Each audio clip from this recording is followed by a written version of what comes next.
Salam dostlar, bu həftə sonu Kansas City T-Mobile Center'da UFC Fight Night tədbiri keçiriləcək. Döyüşlərlə tanış olmamışdan əvvəl videonu bəyənin və kanalıma abunə olun.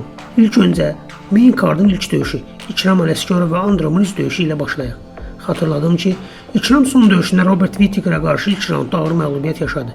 Khamzat Chimaev'in xəstələnməsindən sonra onu əvəzləyən İkramın bir həftə ərzində 2 dəfə çəki salması döyüşün nəticəsinə pis təsir göstərdi. Qeyd edim ki, İkramın karyerası ərzində 2 məğlubiyyəti var, digəri isə Khamzat Chimaev'dir. Andre Munizin 24 qələbə və 6 məğlubiyyəti var. Munizin bizcək bacarığı yaxşıdır, amma boksunu o qədər də bəyənmirəm. İkramın boksu da güləşi də daha yaxşıdır. O, bu döyüşə qələbə üçün çıxacaq. Bu döyüş barəsində seçimim İkramın qələbəsidir. İkinci döyüş Randy Brown və Nicholas Delby arasında baş tutacaq. Bu döyüş haqqında qısa deyim ki, Randy Brown qələbə qazanacaq. Üçüncü döyüş Michael Pereira və Abus Magomedov qarşılaşmasıdır. Bu döyüşdə Abus Magomedovun nə yer oyunu, nə də ayaq döyüş Michael Pereira'nı uda bilmək üçün kifayət etməyəcək. Seçimim Michael Pereira'dır. Dördüncü döyüş Giga Chikadze və David Onama arasındadır. Chikadze'nin 15 qələbə və 4 məğlubiyyəti var. David Onamanın isə 13 qələbə və 2 məğlubiyyəti. 6 yaş fərqinə baxmayaraq, daha təcrübəli olan Chikadze'nin bu döyüşü qələbə ilə bitirəcəyini düşünürəm. 5-ci qarşılaşma Anthony Smith və Zhang Mingyang arasında baş tutacaq. Anthony Smith artıq döyüşlərə qələbə qazanmaq üçün çıxır. Son 7 döyüşünün 5-ini məğlub olub.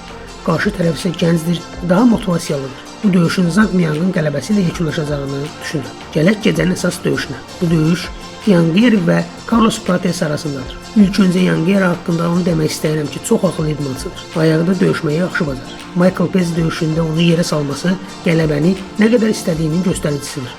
Qeyd edim ki, Yangeri yalnız sonuncu döyüşündə Şəfqat Rahmanova məğlub olub. Hal-hazırda 15-1 qələbə seriyası var. Rəqbi isə Carlos Pratesdir. O Fighting Nerds klubunun üzvüdür və 21-6 döyüş göstəricisine malikdir. Prates son 11 döyüşünü məğlub olmayıb. Qeyd edim ki, Pratesin ağır əl və ayaq zərbələri var. O, 11 döyüşdən yalnız birində hakim qərarı ilə qələbə qazandı.